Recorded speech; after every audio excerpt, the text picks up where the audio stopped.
Di antara sifat wanita yang juga mendatangkan kemurkaan Allah Subhanahu wa taala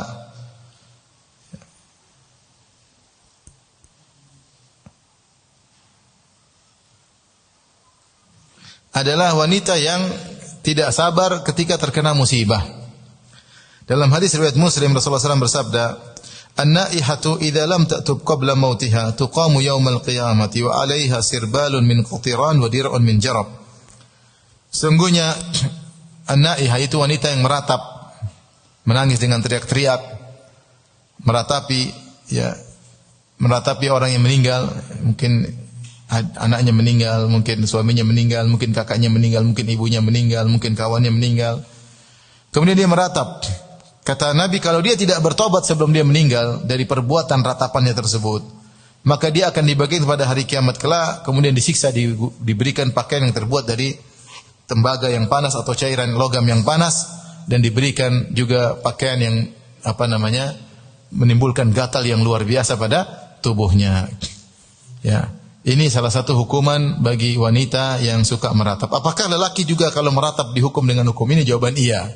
Tetapi Rasulullah menggunakan lafal an-naihatu, wanita yang meratap, karena dosa ini biasanya dilakukan oleh apa? Wanita. Lelaki biasanya kuat bertahan menghadapi ujian, biasanya yang tidak kuat adalah apa? Wanita. Ya, maka seorang wanita belajar untuk menerima keputusan Allah Subhanahu wa taala. Lihatlah bagaimana contoh Ummu Sulaim radhiyallahu anha ketika putranya meninggal, Abu Umair, maka justru suaminya yang kurang sabar, dia malah lebih sabar. Dalam hadis yang sahih, ketika Abu Umair putranya yang masih kecil, mungkin sekitar usia 4 tahun atau 5 tahun sakit, maka bapaknya itu suaminya Ummu Sulaim yang bernama Abu Talha radhiyallahu anhu sering bertanya, karena ini anak mereka satu-satunya, bagaimana anak kita, bagaimana anak kita, sampai akhirnya anaknya sakit dan akhirnya meninggal dunia. Ketika meninggal dunia, maka Ummu Sulaim segera memandikan, mengkafankan, ya, dan menyiapkan dirinya untuk menjelaskan kepada suaminya. Akhirnya suaminya datang. Dia tahu suaminya sangat sayang kepada putranya. Dia bertanya, bagaimana anak kita?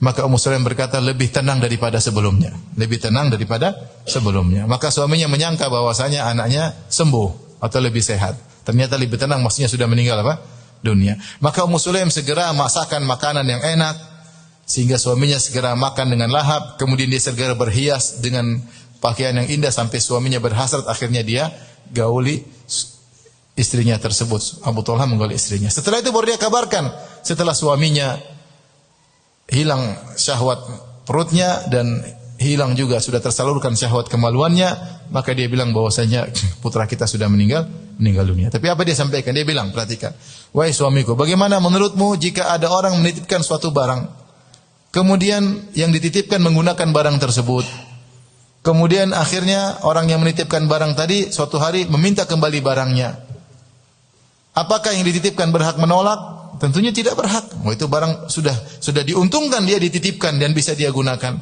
Ketika mau diambil kembali, hendaknya tidak boleh menolak. Maka kemudian Ummu Sulaim berkata, demikianlah putra kita juga titipan Allah Subhanahu wa taala. Yang memiliki putra kita lebih tahu yang terbaik bagi putra kita. Ini wanita, saya baca hadis ini menakjubkan Ummu Sulaim. Karena yang lebih tidak sabar adalah suaminya. Sehingga perlu disabarkan oleh apa? Istrinya.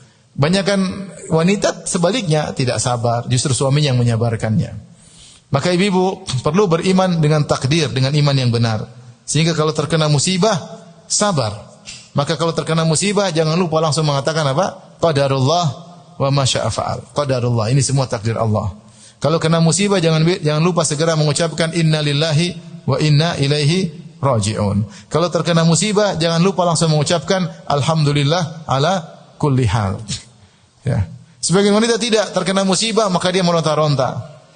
Sudah meronta-ronta, kemudian boneka anaknya dia taruh di depan kamarnya, tiap hari dia lihat. Apa enggak nangis terus-menerus?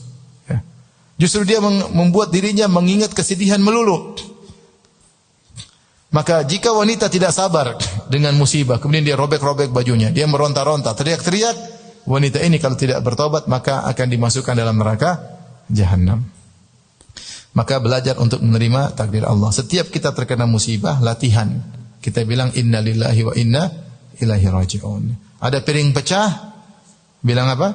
Inna lillahi wa inna ilaihi raji'un. Kita milik Allah, apalagi cuma piring.